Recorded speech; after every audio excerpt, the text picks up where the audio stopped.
atriz profissional com diversos prêmios em festivais de teatro em todo o país, produtora cultural e ex-coordenadora da área de dança e de teatro-dança da Secretaria de Desenvolvimento Social da Prefeitura do Rio de Janeiro, Carla Meirelles.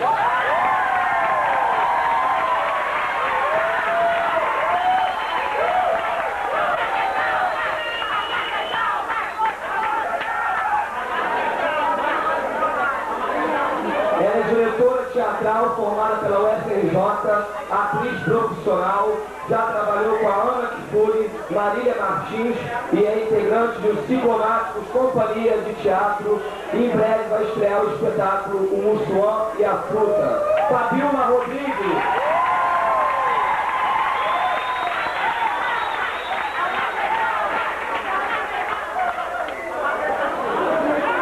Professor de teatro e de teatro-dança do Teatro Municipal de Cabo Frio, ator e diretor profissional formado pela Escola de Teatro Martins Pena, é detentor de vários prêmios Marcelo Costa.